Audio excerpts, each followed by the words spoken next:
Yes, nanone Elite Sports bifurize kugira ibihe byiza, icyumweru cyiza, impera za weekend nziza, twagiye kwiragiza Imana.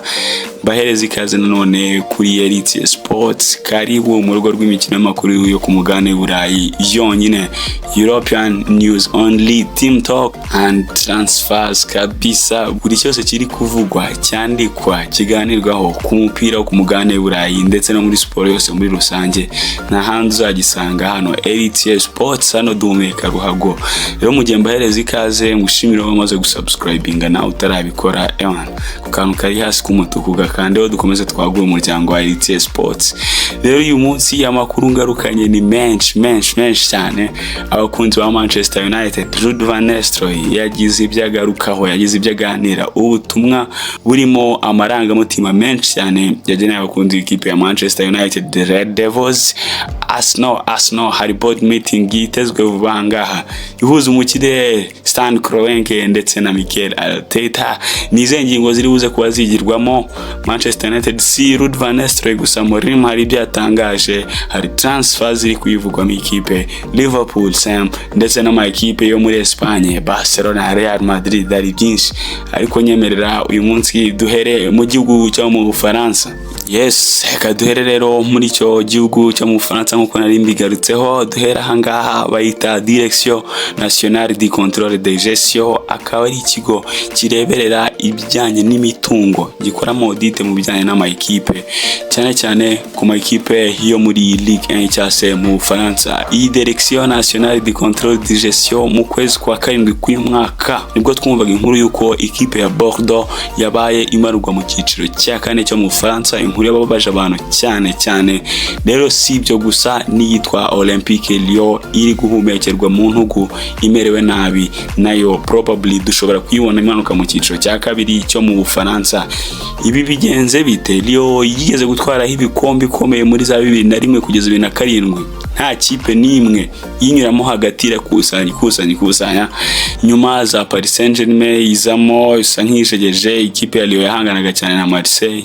Amakipe nka za Monaco, Lille heruka ejo bundi vuba zitangira kugenda zigira ibyo zikora, ariko iyi Lille bigenze bite ku cyisanze ahangaha?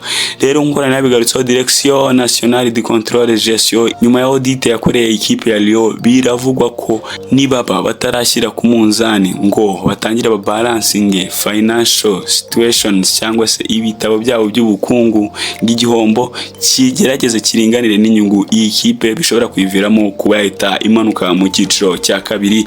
Rero si kumanurwa mu cyiciro cya kabiri, iyi kipe byitezwe ko iri buze kubinahanwa kuba yajya ku isoko ryo kugura abakinnyi, aho muri uku kwa mbere bishobora kuza kuyigora.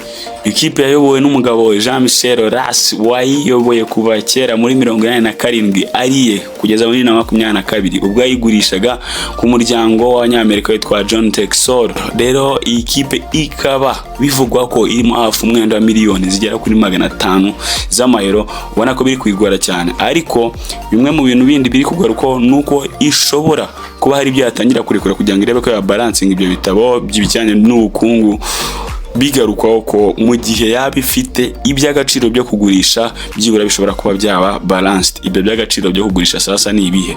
Nkuko tubizi ikipe y'umupira w'amaguru ikintu bifite cy'agaciro cyo kuba yagurisha cyakabaye abakinnyi ndetse na stade biragoye ntibayigurisha. Rero ubwo n'abakinnyi ababyibuka neza, dusubiza amaso inyuma mu mwaka wa 2006 iyo sezo nibwo Juventus nayo yafatirwaga ibihano iramanuka, ariko iza gukora ibisa nk'ibi ubwo yagurishaga abakinnyi bari bakiri bato babo beza nka Gianluigi Buffon, Pavel Nedved ndetse na David Trezeguet. Rero ibyo akaba ari byo byitezwe kuri iyi kipe ya Lyon, nayo ikaba yagurisha bamwe mu batobeza ifite batanga icyizere, bari no kuyifasha muri iyi minsi. Ayo mazina sasa na yahe? Bamwita Ryan Cherki, umusore w'imyaka 21 ukina hagati mu kibuga satira. Iyi akaba ari imwe mu mpano ziri mu Bufaransa zimeze neza, dore ko mu kijyanye no gutsinda ibitego uramubona, mu kijyanye no gutanga imipira iva mu bitego aragaragara. Dore ko amakipe arimo za Manchester United, za Liverpool, amakipe menshi cyane ku mugabane Burayi ari kumuvugwaho, kuvuga ko ari umwe mu bo baheraho barekura muri ikipe ya Lyon. Sibo gusa, hari Malik Fofana, umubirigi muto ku myaka 19 ukina mu mpande by'umwihariko ku ruhande rw'ibumoso asatira.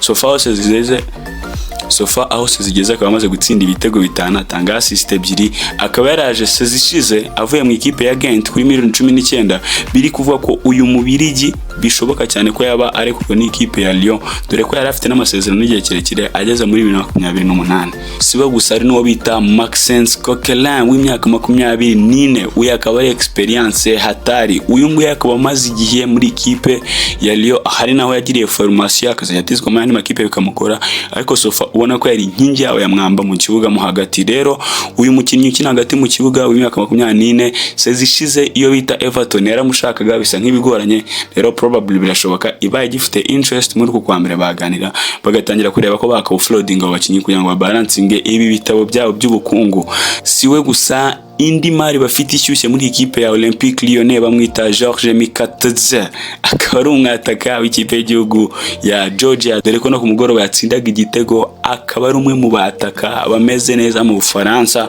ku myaka 24 ndetse no muri era babyibuka ikipe y'igihugu ya Georgia yari imeze neza iri zina muraryibuka cyane zina ritangaje cyane bakaba bamwita Georges Mikatadze zina ritangaje cyane ariko nanone uyu musore nubwo ari ataka ariko kuri position yakinaho biragoye ko amakipe yo ku mugabane w'Uburayi menshi yamugiraho interest kubera ni mugufi cyane si muremure cyane kuri position noneho y'abataka rero iyo utari muremure cyane babigoye ko amakipe yaba interested kuba yakugura yo ku mugabane w'Uburayi siwe gusa ndetse na wa musore muto nagarutseho mu Birigi witwa Fofana nawe akaba atari muremure cyane adafite na physique cyane ni mutara cyakurwa afite imyaka 19 ariko biragoye ko twabona nk'amakipe nko mu Bwongereza ko turabiza amakipe nkayo muri Premier League ikintu cya physique ikintu gikonta abataka nka Fulkrug ba Antonio ba Darwin Nunez ba Haaland umuntu nyine w'umusore kabisa kuko ni imwe muri championnat isaba physique yo ku rwego rwo hejuru rero abasore babiri probably ego ni imari nziza zinashyushye ikipe yari ifite ariko kuba yabikuraho ngibona abakipe yahita bagura sofa bitewe n'izo nenge bafite ndavuga ubugari bw'umubiri uburebure imbaraga byagura none cyane cyane ku myanya bakino nk'uwo mwataka w'umunya Georgia narindi kugarukaho ariko si ibyo gusa abandi bakina bavuga ikipe ifite nabakambwe biragoye ko yapfa kubagurisha ndavuga nka La Gazette ndibuza niye ikipe yo ku mugane bura yapfa kumugura noneho ego iramuguza ariko se iramwishyura ngahe hari uwo bita Corentin Tolisso muramuzi cyane yagiye abaca mu maso cyane nawe yari ibere muri ikipe ya Lyon ese we yakora iki igihe yabaguzwe yagurwa ngahe ndetse na Tagliafico w'umunya Argentine muramuzi ukina ku ruhande rw'ibumoso nawe bona ko ngaba na bafite amazina ariko ni bakuri wegeye imbere mu myaka bigoye ko ari cyo babakuramo rero agakipe ka Lyon nako gusengerwa tuteze kuri se baraza kubibasha barabalancing ibitabo birakunda tutegereze RT Sports we breathe sports nuguhumeka ruhago kabisa mukanya ntangira natangiye mbigaruka wombwira abakunzi ba Arsenal mumeze mute muri tayari igikombe noneho ko mbona probably uko biri kugenda biza aho biri kugenda byerekera nyuma yo kubona ko gutwara Premier League bisaba kuba bafunze buri detail buri kadetail kose gashoboka wakadanangiye Arsenal rero nayo nyuma yo kwicara ikabona ko ishobora kubiri kulakinga umwataka inama tayari karundura yitezwe kuba yaterana bamwita umuherwe Stan Kroenke umunyamerika ufite ikipe ya Arsenal mu biganza bye bivuga ko vuba hangaha ari gutegura icyo bita board meeting zabirimo n'umutoza iraba yiga kuzengingo sasa ingingo ya mbere n'ukwiga ku musimbura wa Edu Gaspar hari amazina yamaze kuvugwa harimo nk'uwari sporting director w'ikipe ya Leverkusen ndetse na sporting director w'ikipe ya Real Sociedad muri Spain bivuga ko ari abagabo bari guhabwa amahirwe ko baza gusimbura Edu Gaspar wigiriye muri Nottingham Forest si ibyo gusa rero ikipe ya Arsenal indi ngingo ya kabiri bivugwa ko izazamurwa na Mikel Arteta biri kuvugwa ko uwo bita Mikel Arteta umutoza w'umunyespanyol ikipe ya Arsenal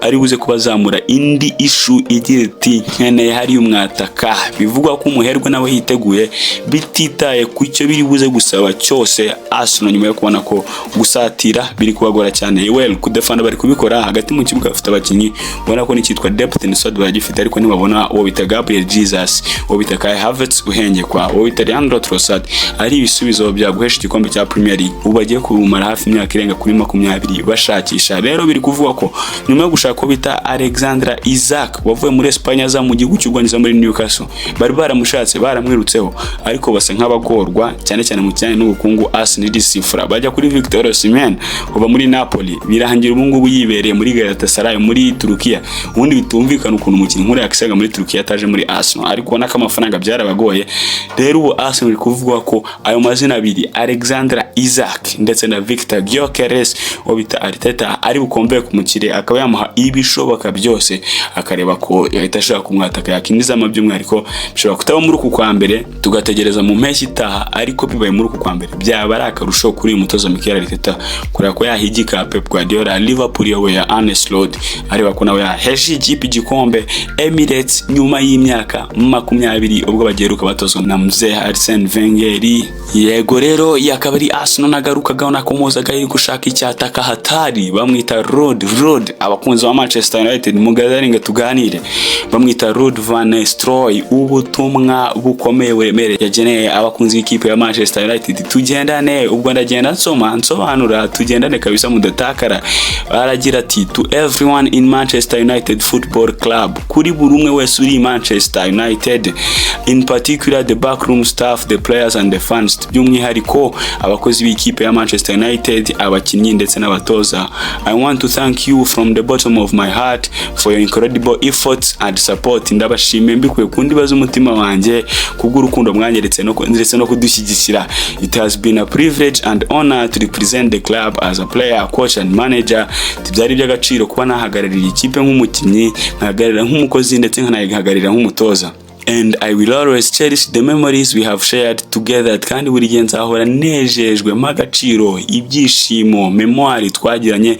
mu gihe ndi muri Manchester United aragira ati Manchester United will always have a special place in my heart the United izahora n'umwanya w'icyubahiro mu mutima wanjye and I hope there are many more glory days at Old Trafford very soon kandi niteze ko vuba hangaha United cyane Old Trafford hagiye kongera kugaruka ya minsi y'ibyishimo not only because I want the club to do well but because you all deserve it tisuko gusa nshaka ikipe performing gusa cyase yitwara neza tahubwo nuko buri muntu wese uri OT umuntu wese uri Manchester I deserving all the best and take care. Ruud arababwira ati all the best amahirwe ishya n'ihirwe ibihe byiza ati mwiteho cyane ya Ruud van Nistelrooy nyuma ya hayitoje hafi imikino ine umusugire hitwara neza deliverying kuri top level performance nyuma ya Eriksen ntagasohoke muri ikipe. Ruud van Nistelrooy wari umwingiriza we akaba yigumanye nka caretaker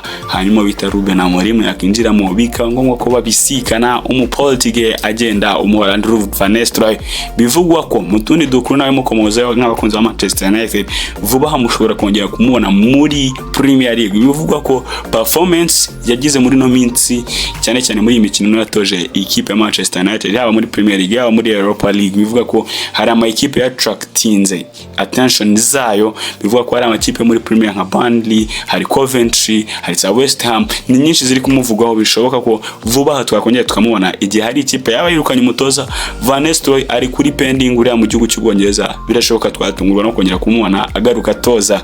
Well United tutarayivamo bamwita Ruben Amorim iyi ni inkuru Eritier Maestro ku munsi w'ejo yagarutseho neza ayisobanura neza ya interview ikiganiro n'itangazamakuru bita Ruben Amorim yagiranaga n'abanyamakuru mu gihugu cy'Ubwongereza ku munsi w'ejo.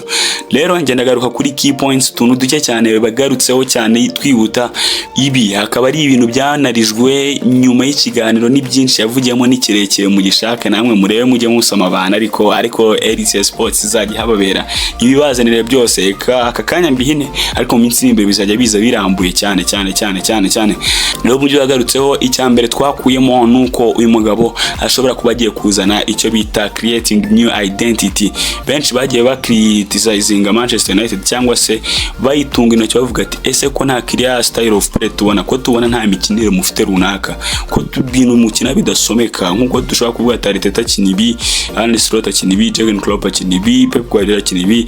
Manchester United umuntu Ten Hag nta style of play yigeze aduha, ntabwo tuzi ngo dukina gute, ni counter attacking football, ni ball possessing football, dukora ibiki. Rero uyu mugabo bikaba bivugwa ko bimwe mu bintu Manchester United by criticizing kuba badafite uko gushyira hamwe, badafite cyase nta gisomeka gihari cyo gukina, bavuga ko ari cyo kintu cyambere agiye kwitaho, akaba yayihereza imikinire runaka ku buryo uyireba niyo waba utabonye jersey cyangwa abana bahindura jersey ugatuba ati ikipe iri nka Manchester United, akaba ari cyo kintu cyambere Ruben Amorim agiye kuzana. Icya kabiri twakuye muri press conference yejo ku munsi w'ejo bwaganaga n'itangazamakuru, akaba yaragarutse ku mubano mwiza afitanye na ba nyiri ekipe cyangwa abayobozi ba ekipe, ndavuga cyane cyane Ratcliffe, ba Brailsford, ba Danny Ashworth, ba Wilcox, ba Berada.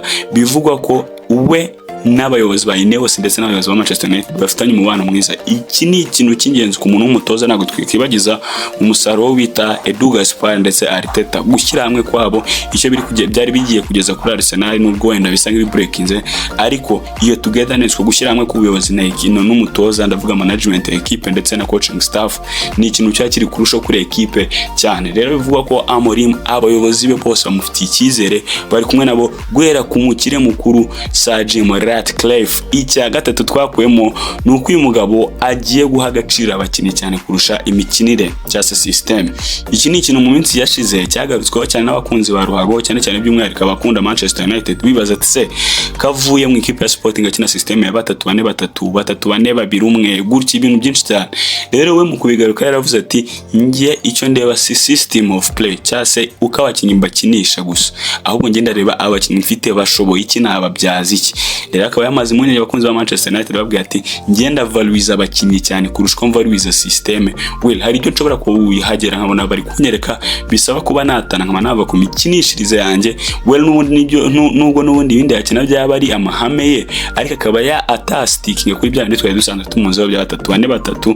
Rero hari ikizere cy'uko abakinnyi igihe bamutungura ba Marcus Rashford bagarunasha igihe bagira ibyo bakora, probably akisanisha ku byabo, akaba yagira icyakora. Binavugwa ko yiteguye cyane kuba yakoresha cyangwa afitiye icyizere abakinnyi bato muri Swadi, akaba yabagira abantu ngenderwaho cyangwa se abo kubakiraho project cyashya bagiye gutangira mu ikipe ya Manchester United. Icyanyuma sasa twakuyemo muri press conference ya Ruben Amorim nuko uyu mugabo ikitwa full support ashyigikiwe n'ikitwa umufana wa Manchester United ahari hose ku isi. Ese nawe uri Kigali niko bimeze, uramushyigikiye umugabo, hari ikizere umufitiye biciye ku mbuga nkoranyambaga, biciye ku butumwa bamugenera, ugiye usoma cyane ubona ko abakunzi byibura Manchester United bamufitiye icyizere, nubwo benshi bavuga ati ko nawe itamurenya za ruko twabibonaga bitwa bate ntaga ruko twabibonaga, ariko reba ukuntu basotse. Ariko muri mubona ko byibura we somehow bit different, ubona ko ari icyizere bamufitiye bitewe n'ibyo akoze muri Sporting, kuna ari kuza ukuna ashyigikiwe kuba adashyizwa na ya family Grace yajyaga ya appointing abatoza mu minsi yashize. Abo akaba ari management, ndavuga Danny Ashworth wari ubiyobewe ndetse na Omar Berada, ubona ko batekinze time bakiga ku mutoza bakeneye se yabafasha iki kuri project nshya. Ubona ko United by'uburi nguyu afite ibikizere. United rero ntabwo ndahita nyisohokamo gutyo gusa, bamwita Anthony Joshua nabigarutseho ndi kuvuga ukuntu management ye cyangwa se agency ye imureberera mu bijyanye no kumugurisha n'inyungu ze byose muri rusange.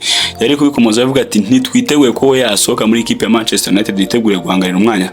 Rero no bita Anthony mu Brazil kayisa remera cyane, ubwe nawe akaba yabigarutseho avuga ati nge siniteguye ko nasohoka mu ikipe ya Manchester United, ahubwo ntegereje kureba ko bita Ruben Amorim yagerageza kongera akamfasha gusevinga my career kariyeri ye. Ubona ko afitiye nawe icyizere mu mutoza, avuga ati agiye kuzara mama, agiye kuzana, agiye gukora cyane ndebe ko hari icyo yamfasha. Ni nyuma y'uko uyu musore wavuye muri Ajax yinjira mu ikipe ya Manchester United muri 2022, yinjira ku gaciro k'amafaranga hafi £185 miliyoni z'amayero, amafaranga yari menshi cyane. Rero uyu musore Anthony ntibyakunze, ntiyaderivarinze. Henshi avuga ati ubundi no mu Brazil birakunda dushingiye ku mupira wa Brazil bakina, ariko akaba ari kuvuga ati ntegereje kura ko Amorim hari icyo yamfasha nanjye nkaba nasevinga career. United rero ntarayisohokamo umunsi. Urabona ko amakuru ya United arahari bana menshi cyane. Bamwita Bruno Fernandes wari kapiteni w'ikipe akaba zamisinga match ya Portugal ifite kuri uyu wa mbere. Ibi bitewe n'iki? Ni ikarita y'umuhondo yabonye igihe batsindaga agakipe ibitego bitanu bihuta cyane. Rero iyi Portugal igiye gukomeza dafite Bruno Fernandes, bivuga ko ashobora guhita avana muri camp akaba yahita yekiza i Carrington akaba yatangira imyitozo, dore ko Ruben Amorim nawe aratangira gutoza kuri uyu wa mbere, akaba ari buze kubona working visa cyangwa se working permit muri iki gihugu cy'Ubwongereza. Rero byaba byiza atangiranye na kapiteni we, ubona ko byashimisha abakunzi ba Manchester United bench bavuga ati naze kapiteni turebe ko twatangira gutegura ibintu byacu hakiri kare, ndetse na match ya Ipswich. Ariko mbibuze ko umugabo witwa Roy Keane zimwe mu nama yagiriye umuntu witwa Amorim yaramubwiye ati ngiye nka legend wa Manchester United nakugira inama yo guhita icyo bita armband cyangwa se brassard cyangwa se igitambaro cya kapiteni ukacyaka umuntu witwa Bruno Fernandes, kuko njye simubonamo kapiteni material rek babo bitaro ikindi bura nkabona Bruno Fernandes mu kapiteni kuri ikipe ya Manchester United, bishingiye kuko yitatsa yiriza mu kibuga, amagambo ni menshi avuga tarakinga character ntago afite imyitwarire cyangwa se character y'icyo United ikwiriye muri kapiteni yagashatse undi mu kapiteni mushya. Rero ngiyo United tuyisuwike mite nsimbukira muri Manchester City bamwita Pep Guardiola ku myaka 53, biri kuvuga ko vuba hangaha ikipe ya City iri kumapproachinga bamureshya bamubwira ibintu byinshi, tirega twakomeza ibyo tumaze gukora, hari ibindi wakongeraho, turacyakubonamo imbaraga twite dusiga. Rero byitezwe ko ashobora kuba yakongera hafi amasezerano y'umwaka umwe muri Manchester City, biri kuvuga ko ashobora kuza kwisohokera, ariko City nayo iri kuvuga ati ese turakura undi ko Xabi Alonso tubona Madrid ishobora kumutwara, wagumya hangaha ukareba ko ari cyo wadufasha. Bayita Fulham udukipe duto n'utwo tugenda tutugarukaho, dore aya makipe mbibutse ko ariyo makipe turerera impano ziza muri aya makipe manini. Bayita Fulham yo na Brentford ziri gukubanira umunyabrezilie wo mu ikipe ya Botafogo bamwita Igor Jesus imyaka 23. Bivugwa ko uyu musore w'icyataka Igor Jesus w'umubrezilie ashobora kuba yakisanga hagati muri ayo makipe Brentford ndetse na Fulham. Ariko sizo gusa, ikipe ya Newcastle, Nottingham Forest nazo ziri kubarya runon. Ubona ko amakipe menshi muri Premier League ari kuri uyu mubrezilie Igor Jesus wo mu ikipe ya Botafogo. Ikipe yo muri Brazil nkunda cyane amazina yayo byatari si ibyo gusa, bayita Juventus ikabiri kwirukanka cyane ku munya Denmark ukina mu ikipe ya Fulham Joachim Anderson w'imyaka 28. Bivuga ko Juventus ishobora kuba yamwinjiza muri squad yabo bakareba ko nayo bahita bamukomezanya. Ariko siwe gusa, hari n'umufaransa ukinira Chelsea bamwita Benoit Badiashile ku myaka 23. La Gazzetta dello Sport iratubwira ko aba basore babiri nari ngarutse kuri Joachim Anderson ndetse na Benoit Badiashile, umwe afite 23 undi afite 28. Bivuga ko Juventus ishobora kwinjiza umwe muri aba defenseurs muri ikipe ya Juventus. West Ham iri kumonitoringa gake umudefenseur w'umunyagano ukina ku ruhande rw'iburyo mu ikipe ya Brighton bamwita Tariq Lamptey ku myaka 24. Bivugwa ko siyo gusa, na Everton iri kumwirukankaho ishaka kureba ko yasinyisha umusore, dore ko amasezerano yaraza kubarangira muri match tugiye kujyamo. Rero West Ham, Everton ziri kuvuga ati kuki tutanguze nka free agent ko yaza kadufasha. Tottenham Hotspur nayo iri kuri uyu Lamptey. Ubona ko amakipe menshi yo muri Premier League cyane ari gushaka umusore na Spurs yo ni special case, dore ko ari link n'amakuru n'ibihuha biri kwerekeza Pedro Porro umunyespanyol mu ikipe ya Real Madrid, dore Carvajal ntawo hari, Vasquez ntawo hari. Rero bari kuvuga ati igihe yaba sohotse nubwo bafite na ba Livramento ba Dragusine bashyirwa, ariko ikipe ya Spurs iri mu makipe biri kuvuga ko ashobora gutakaza defenseur menshi cyane sinangombwa kugeza mu mpeshyi no muri kwambara arashobora gusohokamo. Rero Tariq Lamptey biri kuvuga ko Ange Postecoglou ari umwe mu bantu ari gozaho ijisho. Barcelona transfer iri kuzivugaho cyane, biravuga ko nyuma yaho bagiye kuzuriza Camp Nou tugiye kubona indi Barcelona nshya tandukanye niyo minsi ize nubwo batangiye kudelivery, ngubona ko umutoza wawe hari ikintu ari gukora uyu mudage Hans Flick. Barcelona rero yageze muri Napoli, twagiye tubigaruka irashaka ba Rafael Leao, iravuga mu bakinnyi benshi. Rero no bita Kvicha Kvaratskhelia umunya Georgia y'imyaka 23, ubu ngubu ufite agaciro ka 37. Ikinyamakuru cyitwa Repubblica cyo mu Butaliyani kiri kutubwira ati uyu musore Barcelona iri kumonitoringira mushaka cyane, umudefenseur Mats Hummels ku myaka 35 w'umudage. Biravuga ko igihe yaba adasohotse mu ikipe ya Roma nyuma yo korana yarinjiyemo ashobora guhita kuba yahita ritaringa uyu mudage. Bona ko myaka nubwo yegeye imbere cyane ashashaka kugakina, ariko aravuga ati iki kitari Roma ngenda bambiretse ndaho nditarinze cyane. Manchester United twaganiriyeho cyane nayo ntago ari ibyo gusa, iravugwa ku gasore gato k'akanyana Norvege bakita Severin Naipan. Izina ritangaje cyane ni Severin Naipan w'imyaka 27 ukina ikipe ya Rosenborg. Bivuga ko umusore w'imyaka 17 Manchester United iri kubigendamo gake, iri kugashaka n'agasore gafite impano cyane gakina hagati mu kibuga, ariko bakaba batangiye kwibwira ati nimutinda amakipe menshi atangiye kumurishya, rero iri kubishyiramo imbaraga cyane, irashaka guhita isoza idiri vuba vuba. Bayita Bayern de Munich, iri gukonsidera, iri kwirukanka cyane ku munyakanada w'umwataka bamwita Jonathan David. Kimurakizi cyane, kimeze neza muri Champions League, kiri gutsinda week in week out, uko icyumweru kivamo ikindi kinjira, kiri kuderivaringa. Rero bivuga ko uyu musore wa Lille Bayern iri kura ko yamwinjizamo imyaka ye n'imike 24, kontra ye irarangira saison itaha, ndavuga mu mpeshyi.